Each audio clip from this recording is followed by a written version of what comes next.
Salut à tous, j'espère que vous allez très bien. Je suis très content de vous retrouver pour une nouvelle vidéo dédiée au biathlon et à la saison 2022-2023 avec une présentation de la saison du côté des hommes cette fois, parce qu'on a déjà fait du côté des femmes. Donc les hommes qui commencent également à Kontiolahti en Finlande cette semaine, cette saison, avec pas mal de questions.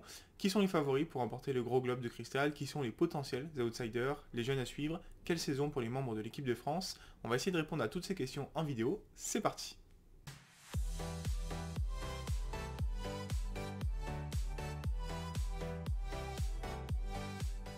Avant d'entrer dans le vif du sujet, il y a deux éléments dont on va discuter. D'abord, au niveau de mes sources, vous dire qu'encore une fois, il y a pas mal de graphiques qui vont être tirés du site Real Biathlon que je vous recommande vivement pour toutes les statistiques autour du biathlon.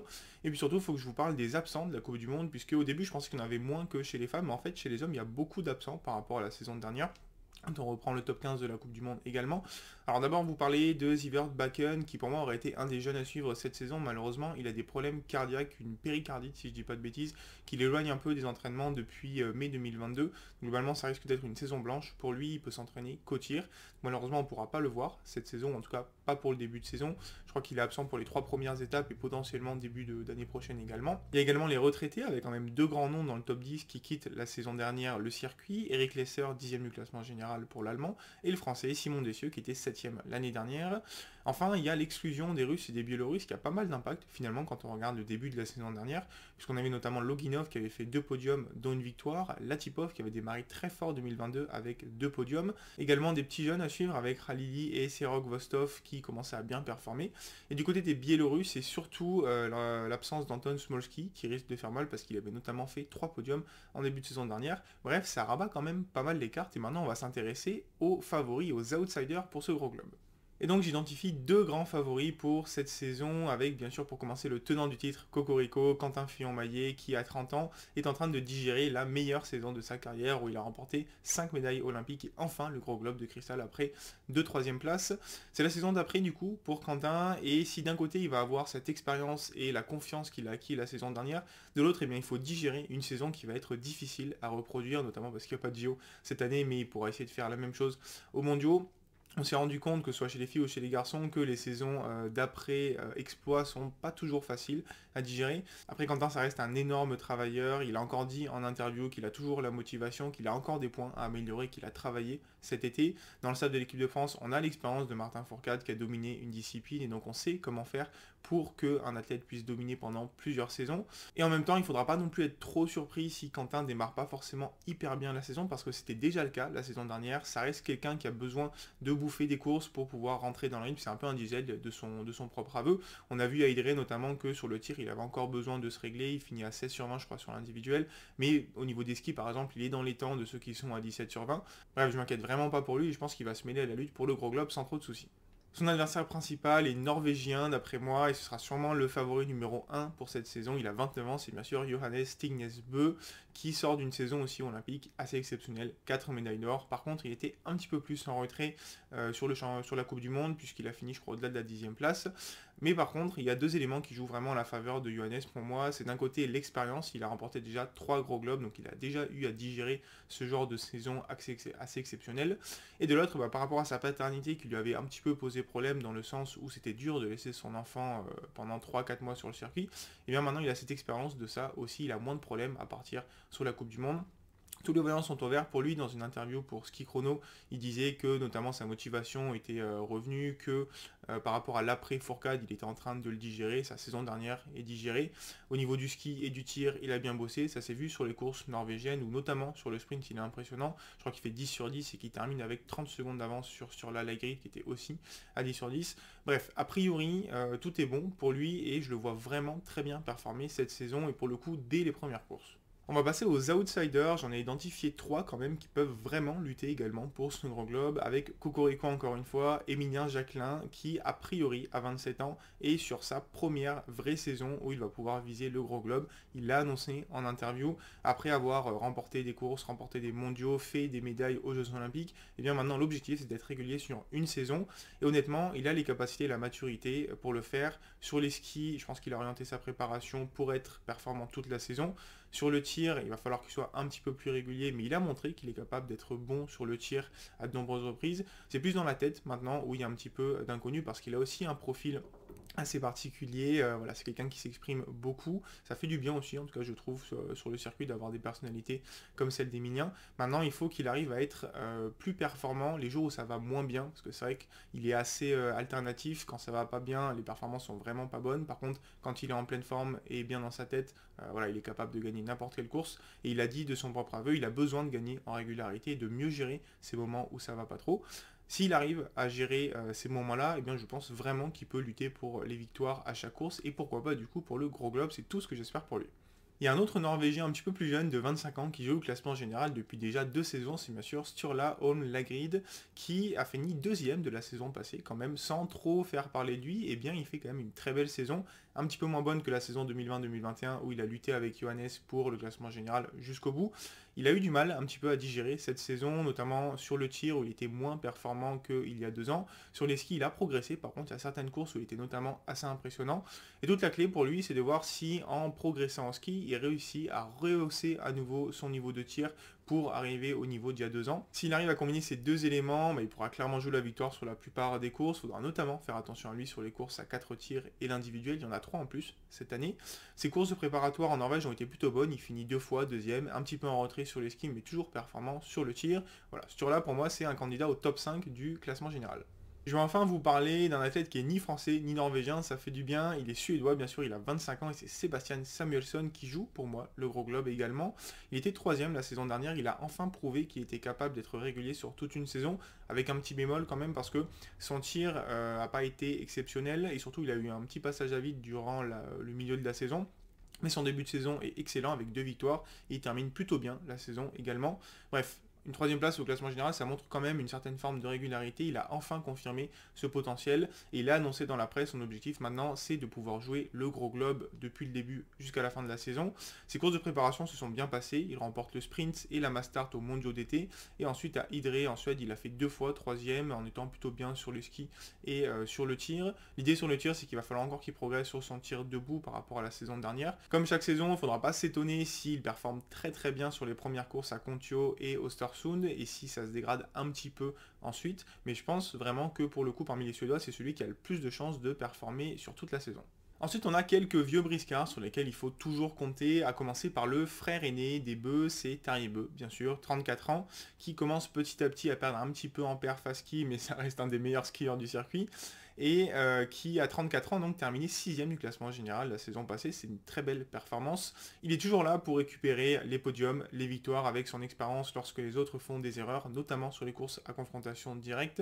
Ça s'est bien passé pour le coup sa préparation, il a notamment remporté le sprint des courses norvégiennes. Après, un élément à surveiller, c'est qu'il vient d'être papa, ce qui est une super chose pour lui, hein. Je suis très content pour lui. Par contre, quand on a vu notamment avec Johannes que la saison d'après peut être un petit peu difficile parce que c'est super dur tout simplement quand on est parent d'être séparé de son enfant qui vient de naître pendant quelques mois. Et la difficulté, c'est que cette saison, avec la nouvelle réglementation, il n'y a plus d'impasse possible. On se rappelle que Johannes, par exemple, avait raté 2 week-ends de compétition, je crois, il y a 2 ans, notamment pour être avec ses proches et se ressourcer. Et ben cette année, si Terje décide de faire ça, bah là, il perdra vraiment des points pour la Coupe du Monde. Donc voilà, peut-être cet élément pourrait jouer en sa défaveur. Un autre jeune papa dont je vais vous parler, c'est l'Allemand Benedikt Doll à 32 ans. Là, je suis assez content de pouvoir vous parler des Allemands quand même dans cette vidéo.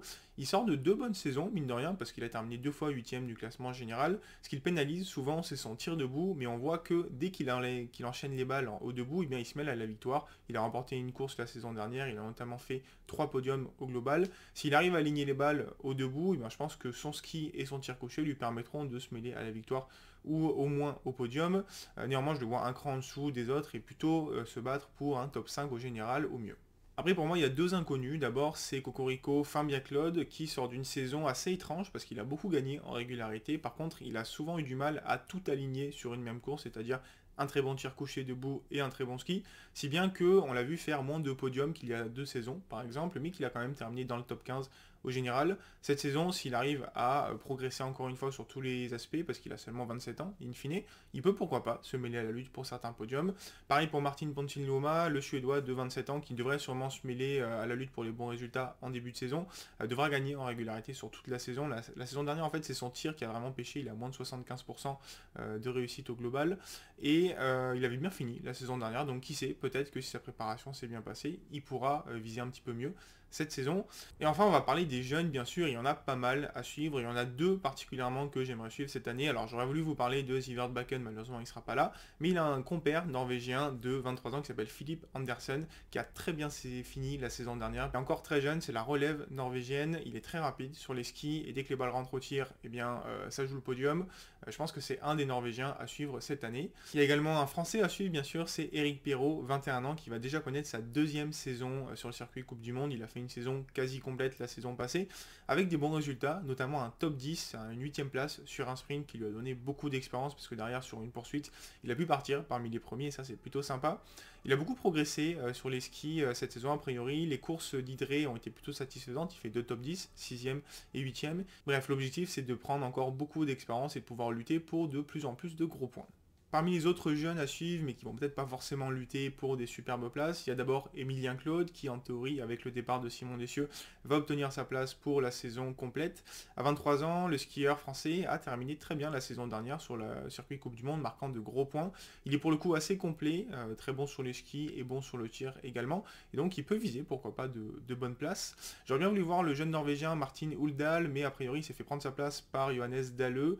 Alors c'est pas très grave parce que Johannes Dalle, je suis très content de le revoir sur le circuit, il avait été rétrogradé en IBU Cup la saison passée. Il a bien performé et du coup avec le forfait de Sivert Bakken, il récupère une place dans la sélection norvégienne. J'ai envie de vous parler du Finlandais Tero Sepala, également à 25 ans, qui a fait la meilleure saison de sa carrière, 12ème du classement général. Il progresse année après année sur le ski, il a encore une marge de progression. Et enfin l'attraction néo-zélandaise Campbell Wright, qui a seulement 20 ans, avait fait les Jeux Olympiques l'année dernière et avait marqué 55 points sur le circuit Coupe du Monde. J'ai pas la certitude qu'il va faire la Coupe du Monde cette année, en tout cas je l'espère, et si c'est le cas, c'est vraiment un petit jeune à suivre, je pense qu'il va pointer le bout de son nez lors des prochaines saisons. J'avais préparé une grande partie sur l'équipe de France en fait, mais j'ai déjà parlé de la plupart des Bleus. Il y en a un pour lequel j'ai pas encore dit grand chose, c'est Antonin Guigona, qui à 31 ans va essayer de faire mieux que la saison dernière où il avait fait 23ème du classement général.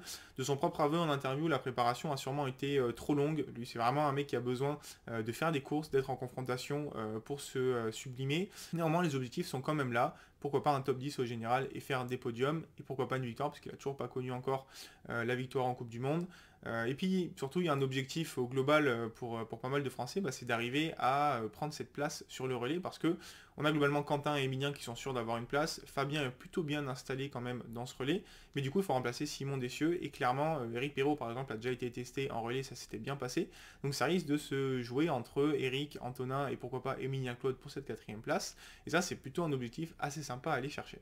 Tant qu'on parle des relais, justement, la France, a priori, a la deuxième force du plateau en relais et devrait jouer la deuxième place et pourquoi pas, parfois, la gagne, même si devant, la Norvège semble quand même avoir une longueur d'avance avec les deux frères Bø, Vetle Christensen et les grids, sachant que derrière, s'il y a un des absents, on a du Andersen, par exemple, qui peut les remplacer. A priori, la Norvège est quand même favorite sur les relais avec la France derrière. La Suède a encore une fois un bon relais avec Pontiljuma, Samuelsson, Nelin et Femlin. Il faudra également pas oublier l'Allemagne qui pourra compter sur beaucoup d'expérience avec Doll, Johannes Kuhn, Navras ou encore Horn, mais a priori la Norvège et un petit peu la France semblent un cran devant.